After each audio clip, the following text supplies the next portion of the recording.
How did Mike Bickle do it? How did he deceive so many people? Hey, Adam here on The Bearded Prophet, and welcome to part 2 of How Did Mike Bickle Do It? I have 3 basic answers for you. I think number 1, he was very humble, he was very consistent, and he was very controlling. Humble, consistent, and controlling. Let me describe those things to you. For those of you that may not know, I was on staff or part of IHOP Kansas City for about 12 years. I was never close with Mike Bickle, but clearly I was around him, sat under dozens and dozens of his teachings, certainly observed him in a variety of contexts. And one of the things I can tell you for sure is that he always came across as very humble. It helped. He kind of had that grandfatherly, grandfatherly edge. But he does. He knows how to take time for people. He knows how to make you feel special. He kind of always kind of has a grin, like a boyish grin or a smile and an energy about him. But that kind of makes him approachable.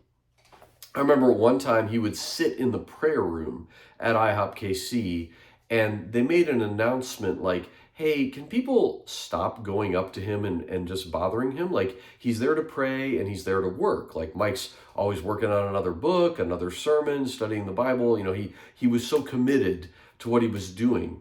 But because most people liked Mike or had a positive impression of him, they had to actually make an announcement like, hey, can you not go up and interrupt him like person after person? Or people would come. People came from all over the world to be at IHOP, you know, sometimes for a day, a week, a month, 6 months, or a year, whatever. And, you know, this is a funny story, but one time I was in line to pray on the microphone, and his desk was up front, left side, and the microphone was in the front on the left side. So you kind of had to walk by his desk to go up on the microphone. And I saw a jar of Vegemite, which is an Australian yeast paste. It's kind of a weird food. And I'd only recently really found out about it. And I saw it on Mike's desk, and I was like, Mike, do you like Vegemite? And he goes, oh, I don't even know what it is. Some lady gave it to me. And he's like, do you want it? And I was like, oh, no, it's a gift. And he goes, no, she said I could give it to whomever I want. And he showed me a letter. And it was some lady. I came all the way from Australia, so excited to meet you. I don't know if you'll like this. Here's a little jar of Vegemite. You can give it to anyone you want. And I was like, well, okay. I took it. Mike Bickle gave me some Vegemite. He gave me the Vegemite off his desk. I mean, my claim to fame right there. What I'm getting at is Mike carried himself with a lot of humility. He carried himself like a grandfather, like a father, very approachable. Even though he's up on stage speaking, he's written all kinds of books, he's, you know, very well known in segments of the Christian community. And that very much worked in his favor. The second thing I'll say, one of Mike's greatest strengths is he was super consistent. Mike Bickle is a hallmark of consistency. He was consistently in that prayer room, and he preached consistency. Mike Bickle, he even preached the power of a focused life, which is to schedule your life in 15-minute increments. I mean, Mike literally had what he was doing every day scheduled to the 15-minute segment. Now, obviously, if he was going to be in a church service for maybe a full hour, he would block it out as an hour. But even within that, he might break it down. I'm going to do 15 minutes of sermon prep, 15 minutes of reading the book of John, 30 minutes preaching, and then I'm going to do 15 minutes of, sending emails when I'm done. I don't know. But this guy lived this meticulously scheduled life. And that allowed him and helped him be very consistent. So you had a reliability factor with Mike Bickle. You felt like you knew him or you could trust him because he was approachable, he was humble like I talked about, and he also was very consistent. He was very predictable. I remember his wife even saying they had a little segment on dating and relationships. They had Mike, and I think it was Alan and Rachel Hood and one other couple up on the stage, and they were doing different Q&A because there was a lot of young people, a lot of single people at IHOP. And his wife said, she said, guys or ladies, like, Mike is the same behind closed doors as he is in person. Like the Mike you see out here and on stage is the same as when he's with me. And that's what you want, ladies. You want someone who's consistent. So even his own wife believed or believes Mike is consistent. He was a steady character. So not only was he humble, and he didn't wear like flashy clothes, he didn't drive a flashy car. I mean, Mike lives in a duplex. His mother-in-law shares the other half of it. I mean, these things are kind of out there. They're kind of well known. I'll tell you, I went and visited Bethel Church once years ago, and I was there for a short time, and a person there was giving me a tour. And I can remember we pulled in the parking lot. Now, it may have been the staff parking lot because this gentleman was on staff. And sure enough, he's like, oh, there's so-and-so's Corvette, and there's so-and-so's Land Rover, and there's... Now, I'm not saying it's wrong to have those things. I'm just pointing out it was a completely different story with Mike and other IHOP leaders. I mean, they all drove Toyota Corollas. And Mike dressed like the most normal person. He would only put on a suit for like a funeral or a graduation ceremony. He wasn't wearing bling and gold and fancy stuff. I mean, he looked like the most normal person. I mean, I ran into him once in the parking lot of Sam's Club. I mean, he was the most normal person out there, living in a duplex, not in the best of neighborhoods. He didn't have the mansion. He didn't have the big car, didn't wear gold or fancy suits. So you had a trust factor. And then he was very predictable, very consistent, almost to a fault. But that bred comfort. And people thought, it's Mike. He does what he does. We know what he does. We trust him. The last thing I'll say, though, is Mike is very controlling. And I don't only mean it in the traditional sense, but super controlling of the narrative. He is highly intelligent. Mike got into medical school. He was admitted to medical school. He went to University of Missouri, and he was admitted but chose not to go. Now, only top students get into medical school. Not anyone can just do that. So Mike has a brilliant mind, an excellent mind, very intelligent, and he's very controlling. I remember they were sharing about a story once, and they said, if there's a meeting of pastors in Kansas City, Mike is going to run the meeting. Like he's going to take charge. Now, of course, as a leader of our movement, we said, yes, of course, Mike should be in charge. He should be running things. I mean, that's what you want, right? That's what you expect of your leader.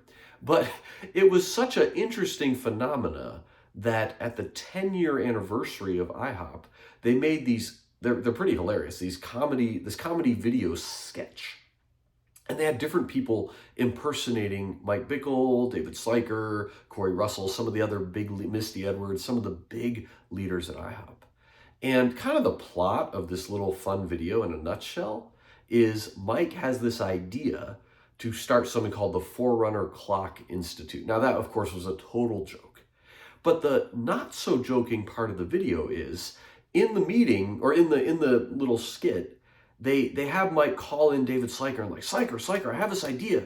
We're going to do this thing, and like it's going to be like this. And kind of throughout the whole narrative, Mike is running the show, kind of telling people what it's going to be, and almost making it sound like it's really their idea, but then every time it just comes back to him. Now, we all saw this and laughed, and we thought, oh, that's so funny. It hits close to home. They had a funny line in there of Misty Edwards talking about, you're all going to die, and you're all going to die. And she does talk about that in a book she wrote and when she would speak. But the Mike Bickle part, it was like, it's so funny. Yeah, he is like, he's kind of boisterous, and he kind of wants what he wants. But it was true. And the control was very subtle. Like in that sense, like he had a way of making it sound like it was all just real happy. Oh, come on, we're gonna do this, rah, rah, like a boy. And even saying maybe it was, oh yeah, it's your idea, right? You're gonna do this thing. And in the skit, Dave Slyker's like, what? Like every time, he's like, he never said a word. It was always Mike talking. Well, Mike didn't just control people in that sense. He controlled the narrative, and he was a master at that. Selling narrative, giving context that's narrative, and making you believe, making you drink the Kool-Aid. And that was one of those accusations that kind of was part of his downfall. When it was revealed right around the time, but right before the October 7th meeting, where it was publicly stated that he was being investigated for clergy sexual abuse or clergy misconduct, right before then, his last two public messages were actually targeted false narratives against the people that were going to be bringing the accusations. And so that's dark. That's kind of a look behind the scenes that now, and I remember sitting in those messages and listening, like, oh, wow, Mike, oh my gosh, someone's going to come attack you. There could be this black horse, like all this stuff could be happening. He was getting you ginned up, getting sympathy and getting belief that like, oh my gosh, something's going to happen to our leader. And like, I had no idea that A, this was manipulation, and B, it was to stave off an attack that he knew was coming that was rightly deserved. It wasn't this unprovoked attack. It was the truth. So I just wanted to shed a little bit of light. How did it happen? You ran into a master manipulator. And I've heard from other people that have either interviewed or talked with Mike or read other interviews with him, and they say, I don't think he can even grasp what he did. Like, he really believes he's okay, or what he did, or he's dumbed it down or lowered it so much that he can't even grasp what's happened. He won't allow himself to. And that is tragic. And that is partially why the IOPKC leadership it was either November or December of, 2023 now, said we are permanently and irrevocably separating from Mike Bickle. Because if you can't grasp what you did, you can't truly repent of it, you can't change, you can't reform. This last thing I'll say is I've heard that Mike has said he's going to redirect his ministry now to international places, because I'm sure he's less well-known there, and the scandal and the controversies are less publicized in other countries, maybe in Europe or in Asia and other places. So someone I know was actually on a call where he was speaking to pastors in a foreign country, and Mike is Mike, like, oh yeah, guys, we're gonna do this and that. I mean, he kind of continues without skipping a beat. And that is sad, because he's left a wake of carnage. I mean, there's people hurting, people abused, people taken advantage of, both in the direct sense and then in the indirect sense. His whole flock is suffering, and it's very, very sad. I do hope you can find comfort. I hope this was helpful to you, just to hear a little bit of that behind the scenes view. How could someone do this? And how could they get away with it? And how could good and normal and reasonable people like me and others fall for it? I'm not happy that happened. I'm not proud of it. But I'm being realistic about why did I and so many others give Mike pass after pass, or believe him time after time, even right up to the end. I hope you can see there were good reasons so many fell into his thing. I'm not happy that we did, but I don't know how to change it. I mean, it happened. He sucked us in the vortex, spun us the theories, we bought into it. God still moved in the midst of all this carnage. And I've made other videos talking about why would God allow this? I don't know. You got to talk to him. He did give me at least one answer. So I encourage you to check that out as well. God bless you guys. Good to be here with you today.